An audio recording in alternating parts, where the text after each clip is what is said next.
বন্ধুরা, একবার এক রাজা জঙ্গলে শিকার করতে যায়। জঙ্গলের মধ্যে অনেক দূর দূরান্তে ঘোরাফেরা করার পরও যখন রাজা কোনো শিকার না পায়, তখন তিনি একটি গাছের নিচে বিশ্রাম করতে থাকেন। ওই গাছটি ছিল খুবই বিশাল। ওই গাছের শাখা প্রশাখায় অনেক পাখিদের বসবাস ছিল। ঠিক তখনই ওই গাছের মধ্যে বসে থাকা পাখিদের মধ্যে একটি পাখি বলে যে এখানে নয়, ওখানে।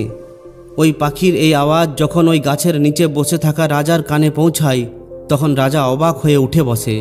ঠিক তখনই দ্বিতীয় একটি পাখি বলে ওঠে যে ওখানে নয়, এখানে। তাই রাজা একটু আশ্চর্য হয়ে ভাবতে থাকেন যে আসলে এই দুটি পাখির এই কথার অর্থ কি। এরপর তৃতীয় একটি পাখি বলতে থাকে যে না ওখানে আছে, না এখানে। এর সঙ্গে সঙ্গে চতুর্থ একটি পাখি বলে ওঠে যে এখানেও আছে আর ওখানেও আছে। এই চারটি পাখির চারটি প্রশ্ন রাজার কানের মধ্যে সবসময় ভাসতে থাকে। রাজা অস্থির হয়ে ভাবতে থাকেন যে আসলে এই চারটি কথার রহস্য কি। রাজা ওই জঙ্গল থেকে বেরিয়ে রাজমহলে ফিরে আসেন। এরপর তিনি তার সম্পূর্ণ রাজ্যে ঘোষণা করে দেন যে যে ব্যক্তি এই চারটি কথার অর্থ বলে দিতে পারবেন তাকে আমি আমার রাজ্যের অর্ধেক দান করে দেব।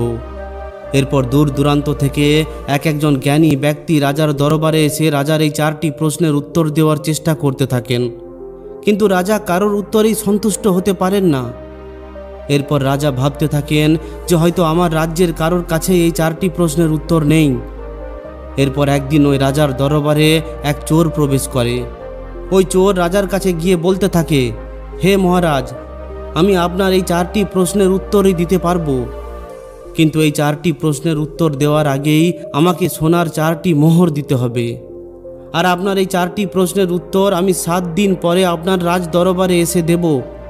ওই চোরের এই কথা শুনে রাজ দরবারে থাকা সমস্ত লোকেরা হাসতে হাসতে এটা বলে, হে মহারাজ, আপনার যে চারটি প্রশ্নের উত্তর অনেক বড় বড় জ্ঞানী ব্যক্তিরা দিতে পারেননি, ওই প্রশ্নের উত্তর আপনার রাজ্যের একটা সাধারণ চোর কিভাবে দেবে। কিন্তু তবুও রাজা ওই চোরকে সোনার চারটি মোহর দিয়ে বলেন যে ঠিক আছে, তুমি 7 দিন পর এই রাজ দরবারে এসে আমার এই চারটি প্রশ্নের উত্তর দেবে। এরপর ওই চোর সোনার চারটি মোহর নিয়ে নিজের ঘরে পৌঁছায় আর ওই চারটি স্বর্ণমুদ্রা নিজের স্ত্রীর হাতে রাখে। নিজের হাতে এই চারটি স্বর্ণমুদ্রা দেখে ওই চোরের স্ত্রী বলে যে এই সোনার মোহরগুলিকে তুমি কোথায় পেলে? আমি তোমাকে কতবার বুঝিয়েছি যে চুরি করা ছেড়ে দাও। তখন স্ত্রীর কথা শুনে ওই চোর বলে যে এই স্বর্ণ মুদ্রা আমি চুরি করে আনিনি, এই মোহরগুলি তো রাজা মশাই আমাকে দিয়েছেন। তুমি হয়তো জানো না যে রাজা মশাই সম্পূর্ণ রাজ্যে এটা ঘোষণা করে রেখেছেন যে যে ব্যক্তি তার চারটি প্রশ্নের সঠিক উত্তর দিয়ে দেবে তাকে তিনি তার রাজ্যের অর্ধেক দান করে দেবেন। আর আমি তাকে প্রশ্নের উত্তর 7 দিন পর দেওয়ার কথা দিয়ে তার থেকে এই চারটি সোনার মোহর নিয়ে এসেছি। এরপর ওই চোর তার স্ত্রীকে রাজার এই চারটি প্রশ্নের ব্যাপারে বলতে শুরু করে। নিজের স্বামীর কথা শুনে ওই চোরের স্ত্রী বলে যে তাহলে কি তুমি রাজার এই চারটি প্রশ্নের উত্তর জানো? আর যদি তুমি 7 দিন পর রাজার এই চারটি প্রশ্নের উত্তর না দাও তাহলে তো রাজামশাই তোমাকে শাস্তিও দিতে পারেন। নিজের স্ত্রীর কথা শুনে ওই চোর বলতে থাকে, হ্যাঁ ভাগ্যবান, রাজা আমাকে দণ্ড দেওয়ার আগেই আমরা দুজন এই রাজ্য ছেড়ে অন্য রাজ্যে চলে যাব। 2-4 বছর পর যখন রাজা মশাই এই সমস্ত কিছু ভুলে যাবেন তখন আমরা আবার এই রাজ্যে ফিরে আসব। নিজের স্বামীর এই কথা শুনে ওই চোরের স্ত্রী বলতে থাকে যে না, আমরা এই রাজ্য ছেড়ে কোথাও যাব না, আমরা দুজন এখানেই থাকব আর রাজার এই চারটি প্রশ্নের সঠিক উত্তর আমি দেব। তখন ওই চোর নিজের স্ত্রীর কথা শুনে বলতে থাকে, হে ভাগ্যবান, রাজার যে প্রশ্নগুলির উত্তর বড় বড় গুণী জ্ঞানীরা দিতে পারেননি, তুমি ওই প্রশ্নগুলির উত্তর কিভাবে দিতে পারবে? তখন ওই চোরের স্ত্রী বলে যে তোমাকে এর চিন্তা করতে হবে না, সময় এলেই তুমি সব জানতে পারবে। পরের দিন ওই চোরের স্ত্রী নিজের স্বামীকে নিয়ে এমন একজন মহাত্মার কাছে পৌঁছায় যিনি দিন রাত শুধুমাত্র ধ্যান ও ভজন করতেই ব্যস্ত থাকতেন। তার কাছে নিজের থাকার মতো শুধুমাত্র ঘাস পাতা দিয়ে তৈরি একটি কুঁড়ে ঘর ছিল, এছাড়া তার কাছে আর কিছুই ছিল না। যখন তিনি ক্ষুধার্ত হয়ে পড়তেন তখন তিনি যে কারুর কাছে কিছু চেয়ে খেয়ে নিতেন আর তার মধ্যেই সন্তুষ্ট থেকে তিনি দিন রাত ঈশ্বরের ধ্যান ও ভজন করতেই থাকতেন। চোরের স্ত্রী ওই মহাত্মার কাছে পৌঁছে বলতে শুরু করেন, হে মহারাজ, আমি আপনাকে একটি স্বর্ণ মুদ্রা দেব, এর বদলে আপনাকে আমার সঙ্গে রাজমহলে যেতে হবে। তখন ওই মহাত্মা বলেন, হে পুত্রী, সোনা চাঁদি নেওয়া বা না নেওয়াতে আমার কিছুই এসে যায় না। এই সমস্ত কিছু নিয়ে আমি কি করব? হ্যাঁ, যদি আমার রাজমহল যাওয়াতে তোমার কোনো কিছু ভালো হয় তাহলে আমি তোমার সঙ্গে রাজমহলে অবশ্যই যাব। এরপর ওই চোরের স্ত্রী ওই মহাত্মাকে নিয়ে নগরের একটি বিখ্যাত বেশ্যালয়ে এক বেশ্যার কাছে পৌঁছায় এবং ওই বেশ্যাকে বলে, হে বোন, তুমি সারা দিনে যে টাকা রোজগার করো আমি তার 2 গুণ তোমাকে দেব, কিন্তু তোমাকে আমার সঙ্গে রাজমহলে যেতে হবে। ওই বেশ্যা অনেক বেশি টাকা পাওয়ার জন্য রাজমহলে যেতে রাজি হয়ে যায়। এখন ওই চোর, তার স্ত্রী, মহাত্মা এবং ওই বেশ্যা ওই 4 জন রাজ দরবারে পৌঁছায়। রাজমহলে পৌঁছে ওই চোর রাজাকে বলতে শুরু করে যে, হে মহারাজ, আপনার এই 4টি সঠিক প্রশ্নের উত্তর আমার স্ত্রী আপনাকে দেবে। রাজা নিজের ওই 4টি প্রশ্নের সঠিক উত্তর পাওয়ার জন্য এতদিন ধরে অস্থির হয়েছিলেন। তাই তিনি সঙ্গে সঙ্গে ওই চোরের স্ত্রীকে নিজের প্রথম প্রশ্ন বলেন যে, এখানে নয় ওখানে, এর অর্থ কি? এই প্রশ্নটি শুনে ওই চোরের স্ত্রী বলে, হে মহারাজ, এই মহাত্মাকে দেখুন। এই মহাত্মার কাছে এই ইহলোকে একটি ঘাস পাতা দিয়ে তৈরি কুড়ে ঘর ছাড়া আর কিছুই নেই, কিন্তু উনি নিজের ভক্তি, ভাবনা, ভজন, ধ্যান ও নিজের সৎকর্মের মাধ্যমে এত বেশি পুণ্য অর্জন করে রেখেছেন যে ইনি নিজের মৃত্যুর পর পরলোকে অনেক উঁচু স্থান প্রাপ্ত করবেন। যে কোনো মানুষই এই জগতের তুচ্ছ জিনিসের ওপর ধ্যান না দিয়ে ঈশ্বর চিন্তন করতে করতে নিজের সৎ কর্মের ওপর ধ্যান দিয়ে পরলোকের সমস্ত পুণ্য পাওয়ার অধিকারী হয়ে ওঠে। রাজা নিজের প্রথম প্রশ্নের উত্তর পেয়ে খুবই সন্তুষ্ট হন এবং তিনি ওই চোরের স্ত্রীকে নিজের দ্বিতীয় প্রশ্ন জিজ্ঞাসা করেন যে, ওখানে নয় এখানে, এর অর্থ কি? এই প্রশ্নের উত্তর দিতে গিয়ে ওই চোরের স্ত্রী বলে, হে মহারাজ, এই বেশ্যাকে দেখুন।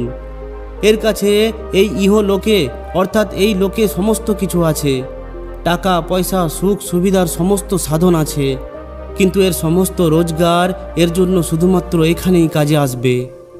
অন্য লোকের জন্য এই বেশ্যা কোনো কিছুই অর্জন করেনি, অর্থাৎ মৃত্যুর পর পরলোকে এর কোনো কিছুই পাওয়ার নেই।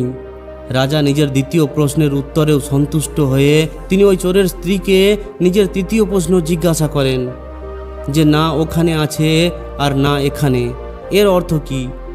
এই প্রশ্নের উত্তর দিতে গিয়ে ওই চোরের স্ত্রী বলে, হে মহারাজ, আমার স্বামী একজন চোর, চুরি করে। এরপর যখন পুলিশ তাকে ধরে ফেলে তখন তাকে মারধর করে। এরপর যখন সে কারাগারে বন্দী হয়ে পড়ে তখন তাকে খুবই দুঃখ পেতে হয়, অর্থাৎ এই লোকে তো তাকে নিজের কর্মের কারণে দুঃখ ভোগ করতেই হয়, আবার পরলোকের জন্য সে কোনো কিছুই অর্জন করতে পারে না, অর্থাৎ মৃত্যুর পর সে পরলোকেও কোনো কিছুই পাবে না, অর্থাৎ এর জন্য না তো এখানে কিছু আছে আর না তো ওখানে। নিজের তৃতীয় প্রশ্নের উত্তর পাওয়ার পর রাজা নিজের চতুর্থ ও সর্বশেষ প্রশ্ন করেন যে, এখানেও আছে আবার ওখানেও আছে, এই কথার অর্থ কি? এই প্রশ্নের উত্তরে ওই চোরের স্ত্রী বলে, হে মহারাজ, এই প্রশ্নের উত্তর তো আপনি নিজেই।